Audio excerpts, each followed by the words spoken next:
आम्ही केलेला चक्काजाम नाही, हे पहिल्यांदा आम्ही पाहतोय. पोलिसांनी आमचा चक्काजाम केलेला आहे. आम्ही चक्काजामच्या ह्याच्यात बऱ्यापैकी करत नाही. पण आता पोलीस म्हणतात ते कुठं आहे आम्हाला माहीत नाही. मंत्री महोदय कुठं आहे हे ते माहीत नाही. तर ते शोधतोय आता कुठं आहे तिथं. तुम्हाला पोलिसांनी रोखलंय, नेमकं काय सांगितलेलं आहे? ते बोलत होते सिन्नरला या म्हणून. आम्ही तिथून म्हटलंय तुमच्या याच्यावर मला वाटतं रेकॉर्डवर पण आहे.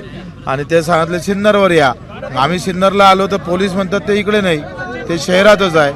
तर असं म्हणजे मंत्र्यांनी असं करू नये. नाही, पण पोलिसांनी काय म्हटलेलं आहे तुम्हाला अडवलं? पोलिसांनी म्हटलंय का ते सिन्नरला नाही तर तुम्ही इकडे जाऊ नका, ते नाशिकला आहे. मग ते म्हणतात, मंत्री म्हणतात आम्ही सिन्नरला आहे, पोलीस म्हणतात आम्ही नाशिकला आहे. हा मंत्री साहेब आहे. हॅलो, अहो माणिकराव, तुम्ही सांगितलं सिन्नरला आहे, मग आम्ही तुम्हाला म्हटलं आम्ही सिन्नरला येतो आणि ह्या पोलिसांनी आम्हाला अडवलं कारण नसताना. अहो नाही माणिकराव लक्ष, माणिकराव तुम्ही लक्षात घ्या. माणिकराव माझं तर ऐका एक मिनिट. तुम्ही काय सांगितलं तिथं आम्ही तुमच्या घरासमोर बसलो. तुम्ही म्हणा सिन्नरला आहे, भैरवनाथाची यात्रा सुरू आहे. कोणतं गाव आहे ते? शहागावला. मग आम्ही म्हटलं चला आम्ही सगळे निवडक कार्यकर्ते आलो, आपण तुम्ही म्हणा या भेटायला. आम्ही निघालो. आता हे पोलिस म्हणतात तुम्ही सिन्नरला नाही नाशिकला आहे.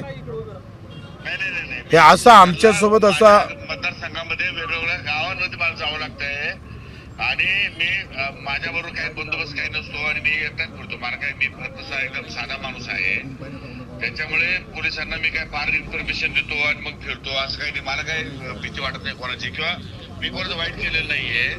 त्यामुळे मी एकटा फिरतो जनमानसामध्ये. नाही आता आम्ही प्रॉब्लेम आमचा घुमजाव झाला ना. 17 तारखेला मी तुम्हाला वेळ दिलेला आहे, तुम्ही या सगळेजण बरोबर आणि तुमची जी काय भावना आहे ती माझ्याकडे बोला, मी सरकारसमोर मांडतो.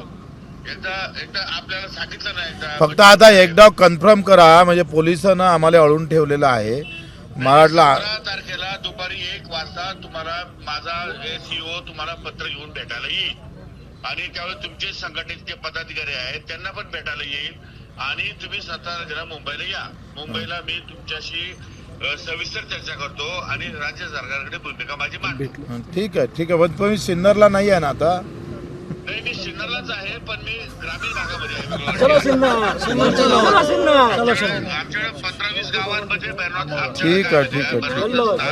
खूप मोठं आहे आणि गावागावामध्ये यात्रा असतात. ठीक आहे. तेवढं फक्त मला समजून घ्या. हो ठीक आहे, आता झालं क्लिअर. ते सिन्नरला आहे, फक्त आता शोध आम्ही का आता सिन्नरलाच काय म्हणते. तुम्ही असं का करताय बघ. मंत्री महोदय खेड्यापाड्या तो विषय नाही बरं का साहेब. क्लिअर झालं का तुम्हाला? आता क्लिअर झालं का तुमचं? आता सिन्नरला आहे, क्लिअर झालं का नाही? अरे हे कसं, आता तुम्ही घ्या बाईट त्यांची, साहेबांची बाईट. नाही, त्यांनी आता 17 तारखेला मीटिंग घ्यायचं सांगितलं. 17 तारखेला 1 वाजता मीटिंग घेऊ, त्यांच्यावर विश्वास ठेवू. ते कृषी मंत्री आहे, आमचं नेतृत्व त्यांनाच करावं लागणार आहे सरकारच्या दप्तरी. त्यांनी जर केलं नाही तर पुन्हा येऊ ना आम्ही. ते भैरवनाथाच्या दर्शनाला आम्ही त्यांच्या दर्शनाला येऊ. नाही, हे पोलीसवाले म्हणतात नाही आहे आणि माणिकराव म्हणतात सिन्नरला आहे, पोलीसवाले म्हणतात का नाशिकला आहे. तर आता पोलिसांना हे माहित नाही का मंत्री कुठं आहे.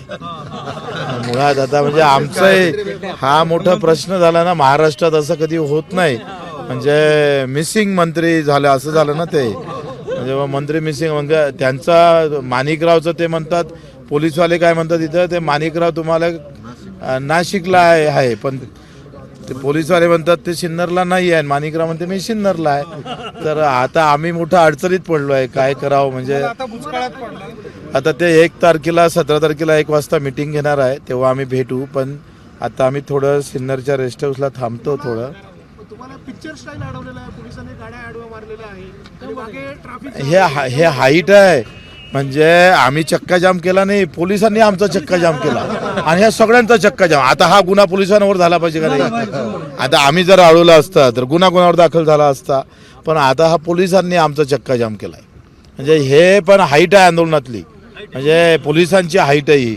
का आम्ही गाडीत बसलो होतो, म्हटलं पोलिस इतक्या वेगानं समोर का जाते, तर यांनी हे 2 ट्रक अडून ठेवले, आम्ही गेलो नाही पाहिजे म्हणून. आणि आम्ही म्हटलं आम्ही माणिकरावांना भेटायला चाललो, ते म्हणते माणिकराव इथं नाही, ते नाशिक.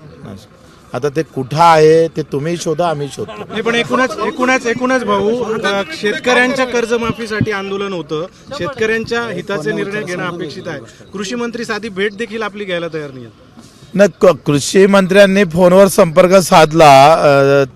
त्यांच्या आम्ही कर्जमाफीचा मुद्दा सोडणार नाही, मी सांगतोय. सरकारला सळो की पळो करून ठेवू आम्ही, ही सुरुवात आहे. अधिक सगळे लोक घेऊन संघटित करून सरकारनं देवेंद्रजींना एक तर शब्द द्यायला नाही पाहिजे होता. आता माणिकरावनं पुन्हा शब्द दिलेला आहे का मी तुमच्या मागण्याशी सहमत आहे आणि तुमचा मुद्दा मी रेटून धरणार. तुम्ही ते सगळं ऐकलेलं आहे आणि 1 तारखेला त्यांनी मीटिंग ठेवली आहे. तर ठीक आहे, एकदा कृषी मंत्र्याचं एवढं ऐकू ना आपण. आता हे आंदोलन तुमचं स्थगित झालंय म्हणायचं की आता हे पोलिस काय म्हणते, आम्हाला जाऊ देते का नाही जाऊ देते. त्यांनी आंदोलन सुरू केलं आहे, बरं आमचं थांबलं होतंय पण त्यांनी सुरू केलं आहे. कर्जमाफी मिळेल की नाही मिळेल हा पुढचा मुद्दा, पण कृषी मंत्री तुम्हाला भेटायला देखील तयार नाहीये. म्हणजे काय आहे, शेतकऱ्यांनी जायचं कुठे नाही? आता हा प्रश्न तुम्ही त्यांना विचारायला पाहिजे. खरं तर म्हणजे त्यांनी भेटायला पाहिजे होतं. आमच्या अपेक्षा त्याच होत्या का माणिकरावने येऊन भेटून समजून घ्यायला पाहिजे होतं. पण आता ते भेटले नाही. त्यांनी सांगितलं मी भैरवनाथाच्या आता देवधर्माच्या कार्यक्रमात आम्हाला नाही म्हणता येत नाही ना. तुम्हाला माहीत आहे का, धर्माच्या आणि देवाच्या आडवं आलं तर मोठा प्रश्न येतं आणि त्याच्यामुळं आम्ही पण जास्त आता त्याला काय म्हणते हट्ट नाही करू शकत. देवासमोर कुठे देवाच्या दरबारी कृषी मंत्र्यांसमोर मांडले असता जरा त्याला पटकन नाही, त्यांना दर्शन झालं पाहिजे भैरवनाथाचं, म्हणजे मग आम्हाला चांगलं दर्शन होईल, एवढ्याच अपेक्षा आहे. आता ते पोलिसांवर आहे ना. आता पोलिस काय म्हणते का आम्हाला जाऊ, त्यांना विचारा ना. पोलिस गेले का, त्यांनी जाऊ दिलं तर मग, नाही तर आम्ही इथंच थांबू. त्यांनी जाऊ दिलं, ते कुठे आहे ते माहित नाही. नाही, पण आपण पोलिसांनी सोडलं तर आपण सिग्नलला जाऊन भेट घेणार आहोत का? हा, आता भेटा तर लागणच ना. एबीपी माझा, उघडा डोळे बघा नीट.